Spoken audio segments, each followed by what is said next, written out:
Hi everyone, welcome. Okay, this is Linda from For My Children. Today we're going to go into part 2 of David and Goliath. Today we're going to be talking about some interesting things about skeletons and a little bit about shape shifting and how it was from the beginning. But now I want to give you some pictures today that I'm going to show, and I'm going to try and do this and see how it looks for you, and I hope it works out fine. You know, I'm just an amateur, but I'm going to do this off of my phone and see if we can't make this work. I practiced with it for a little bit, but we'll see if we can make it work. I've got several to show you. So be patient with me. Take a breath and just sit back and enjoy. Okay, here we go.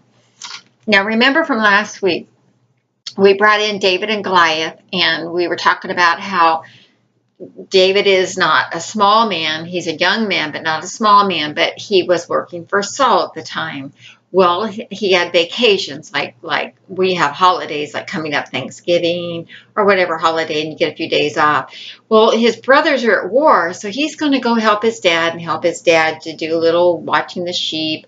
But when he gets to his dad's all excited about his children. He's got 3 of his oldest boys over there at war. They've been at war 40 days. So he's telling David, well, you need to go take some cheeses and some wines and take them to the captains and to my children, and so that they can have some food, and then you can come back and tell me how they're doing. So David goes with his cart, and he gets there, and he parks the cart, and when he gets there, everybody's getting ready to go out to stand for war. Well, there's this giant that stands up. Now remember, I'm 5'5". He's twice as tall as me, minus 1 foot and an inch, so he's 9'9". So he's pretty tall, and then he's bigger. Now, when he gets there, this giant is cussing out the living God, the God of Abraham, Isaac, and Jacob, and he gets very upset. So I want to just start from that prefaces, and I'm going to show you some pictures, and we're going to start, and I hope you'll enjoy this, and I'm going to try and show them long enough, and I'll talk a little bit as I go, and hopefully I can do this for you. And of course, everything moves when you go to start doing it, but I'm going to try and do this, so just have patience with me as we go. And I'm going to try and do this so you can see them. Okay, so here's a giant. Now notice the people in the back. They're standing there. This giant's been dug up. He's very big. And he's bigger than 2 people. If you were to lay those people down, 2 of them would be as big as his femur bone. Now this giant is probably bigger than most of the giants that you come across. Now I want to tell you that Afghanistan has had a giant. So this is not from the first. And it also tells us in Revelations that it'll be like the days of Noah, and that we're going to have giants coming back on the earth. Okay, so now I'm going to go into the next picture. And I want to show you another one they dug up. Okay, if you can see them. I'm going to try and quit moving. I'm going to have to put my arm on something. But there's a skeleton that's been dug up, and you can see his eyeball sockets, his head. There's a person standing way in the background, but that you can see his shoulders and his arms. You can kind of see he's bent up there, and I don't know if he's a man or a woman, but you could just see how big he is and how big his head is, and you can picture this with them coming up against the army of this giant. Okay, no, let me get to the next picture. I just have a few pictures, well, several pictures. Okay, let me see. Come on. Well, this one isn't going to come up. I'm going to do my best to see if I can make it bigger. Can't see this one very well. I don't know why it won't come up. Maybe I made it into a video instead. But anyway, you can see this one. They're just digging it up. But look at that. They don't even have him out of the ground. And just his forehead is as big as half that man that's standing right there. So that's pretty big, isn't it? A little scary, a little intimidating, I would think. Okay, so then I want to show you a few pictures of some giants. Now I got all these off the internet. Oh, and I got one more. Here's one that was petrified. Let me see if I can show you this one. Here's one that was petrified. You can almost see the form of it. It's kind of hard. But you can almost see the form of the man and the bulk of the man. And he's one of the smaller giants. Now, that man that's behind him is kind of bent down. So you can see that he's bigger. But he's not as big as a lot of them have been. So I just want to show you one with some bulk on it. Because you won't get to see that too often. Okay, now here's a picture of David and Goliath that somebody's done a diagram of. Putting the two, let me see, can you see this one? Yeah. Putting the two together and putting some weights on them. And you can see how big, how double in size the giant was to David. And that just happens to be this giant. So you can just see how big he was. But look at the legs. See his knees go up almost to his hips. And so you can just see David's like half that size. Okay. All right, now I want to show you. So here's the dress that he was. Let me see if I can flip this on. Well,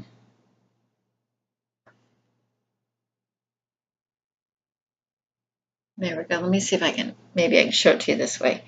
Okay, there's the dress that he wore. Now look at the top of his coat.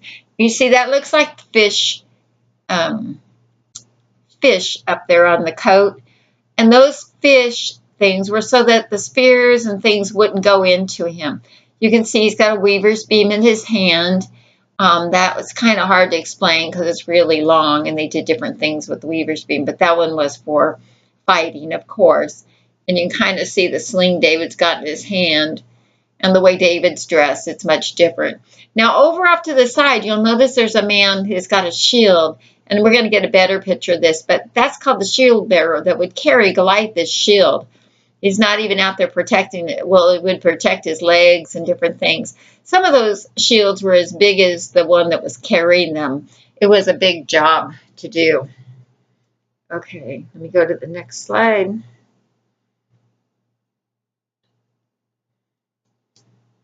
Here's one. Let me see. No, sorry. Here's one. Kind of hard to see. The glow on this is not so good. But you can see Goliath. He's got his own shield he's carrying there. And you can see David in the foreground. So you can kind of see that if you look up close, how he's coming at him and how big he is. And, you know, I'm going to take a lot of trust to go out and do that and not worry about the size. Now I want to show you one where David's actually got his sling. This picture was kind of interesting when I was looking at it. I don't know if you can see it.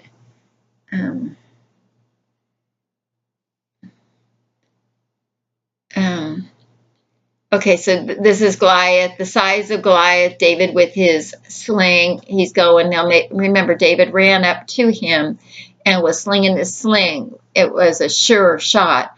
And Goliath, see that spear? Goliath doesn't even have to take a step forward. All he's got to do is jab it, and it could go off into the person he's after. And look at his boots. This picture with the boots, it's kind of a metal boots that's there. And on the end, he's got little pricks out there that, you know, like they do now on tires and stuff, where they stick out. And if somebody comes near, it would pop them. Well, you would kick that into somebody. They go halfway through their leg, probably. So anyway, that's the sling and the weaver's beam. Okay, now I got a couple more for you. Here's a better one of this picture that we were doing. A little better. It's kind of the same picture, but it's a little bit darker, I think. But anyway, you can see that one. We've seen that one already, so I'm not going to spend any time on that. Now here's another one. Remember, David's rushing at him, and this one's not going to show on here very well. Let me see. Yeah, this one's not going to show very well. But you can see how big his his shield is that he's carrying. Yeah, I'm sorry about the pictures. And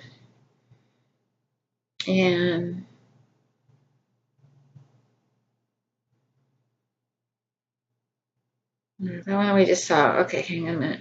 Now here's one with him with the carrier.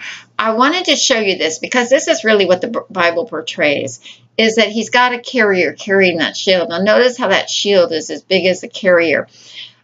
I don't know about you, but I look at this and I look at him going forward. Now, you know, when you're fighting somebody, you just start running or you just start doing whatever you're going to do.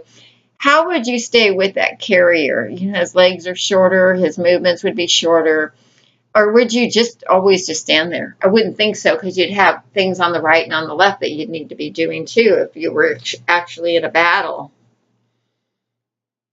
And then here's a picture I wanted to show you. Here's one more, what it looked like from the other end. And the carrier is right there with him. And underneath him, you can't see it in this picture, underneath him, down between his legs, you can see David in the shadows, but you can't. There we go. With the light, it's a little different. There you can see it. And so this is from the back end, but this would be the shield trying to catch whatever's coming at Goliath with the shield bearer.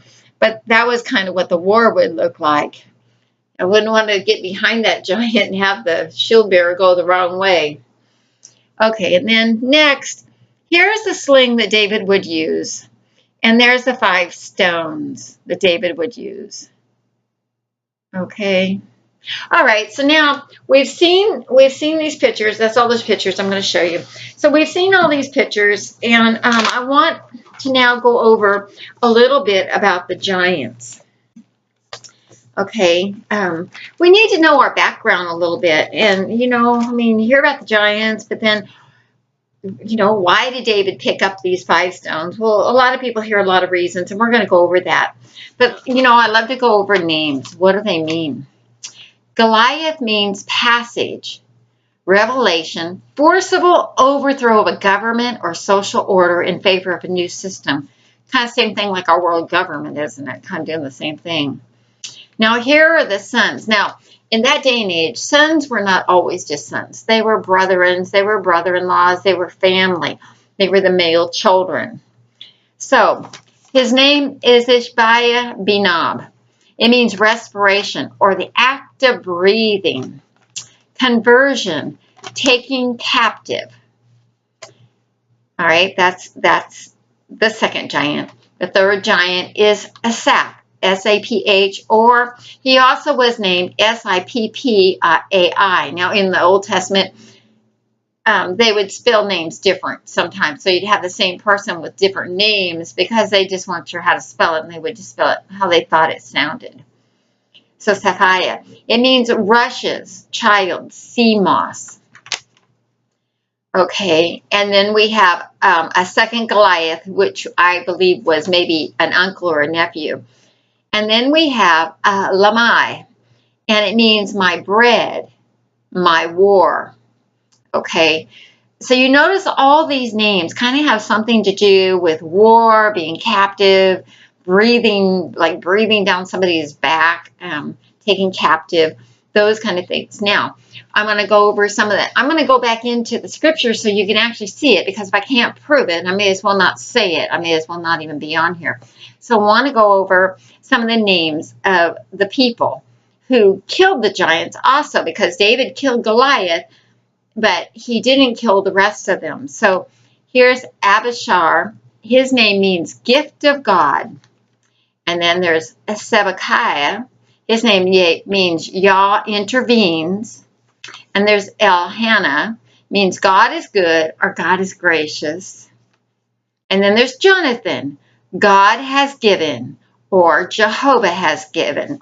So I think our names mean things in the Bible. Now we're going to go over here and we're going to read these things, because like I said, if I can't tell it to you in the Bible, I don't want to do it. So we're going over to 2 Samuel, and we're going to go to 21, and we're going to go to, the first one's going to be 21:16. And it says, and Abishabanob, which was the sons of the giant, the weight of the spear weighed 300 shekels of brass in weight.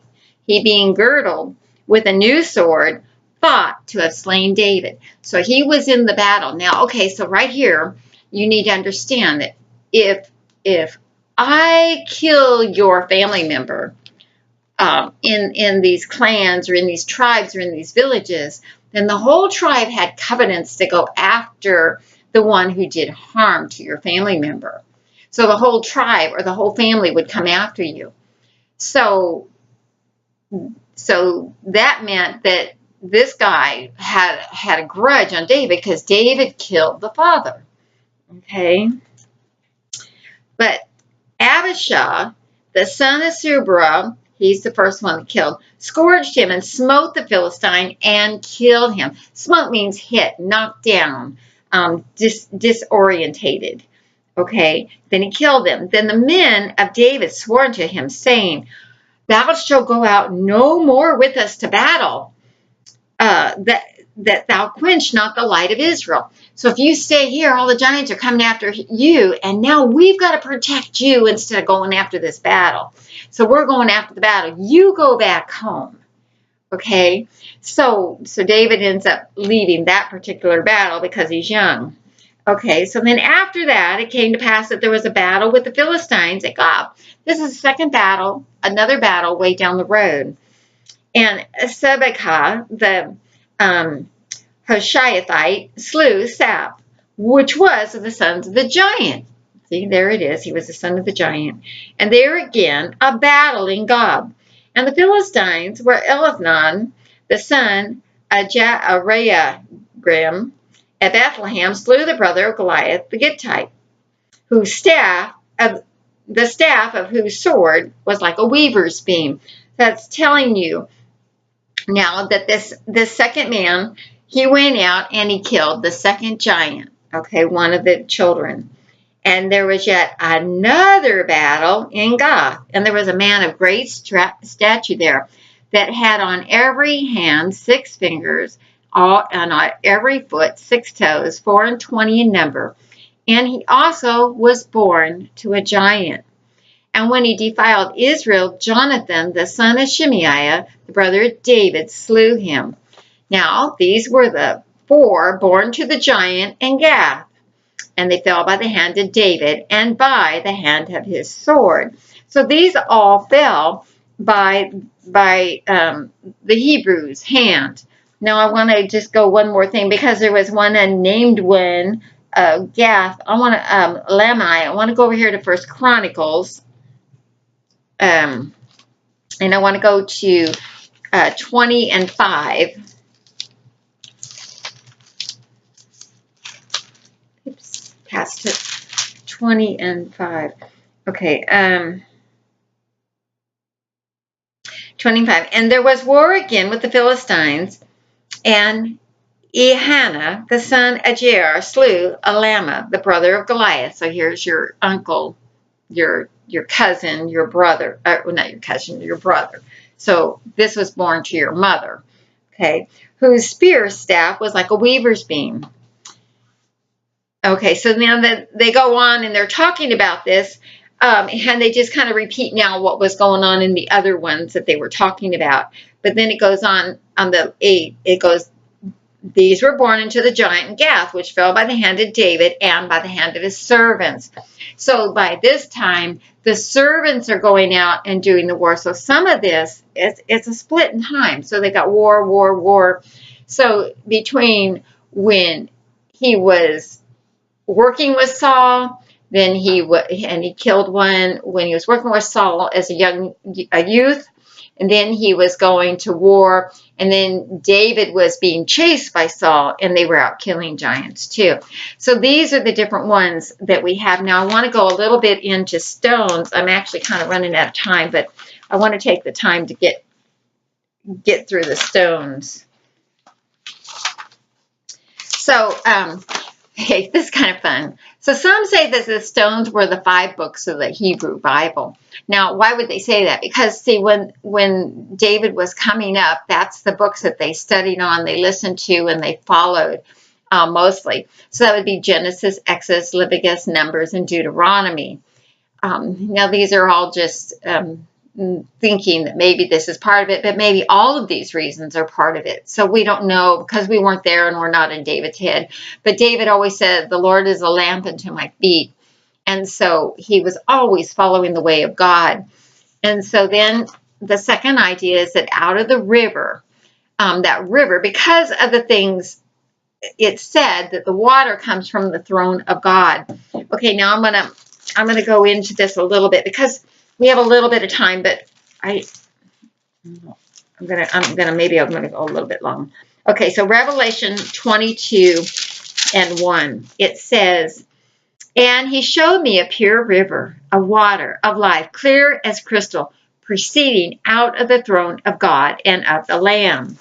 Okay, so then if we run over here to Genesis and we go to 2:10, it says, and a river went out of Eden to water the garden, and from there it was parted and became into 4 heads. So we know that it made the 4 different rivers that went all around. Okay, so then this river would flow out. And in this place we were created. So in this river is coming from the throne of God. So that would be picking up the Spirit of God, the Holy Spirit of God, the movement of God, the flow of God. Everything would come out of that into you and into that giant, because you're honoring the Lord your God by going against this giant that's cursing the Lord your God. Okay, and if you want to take time, you can read 2:4-14. It tells you how the rivers are, what the different names are, and also about us being created.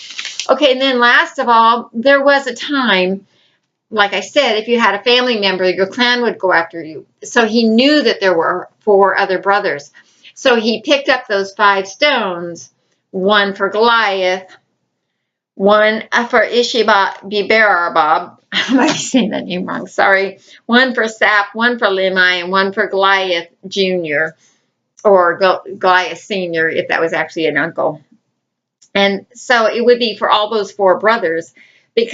So that would be the next reason, because he knew that if they came after him, he needed to have something. And he knew it would only take one to take him down, because he took down the bear and he took down the lion.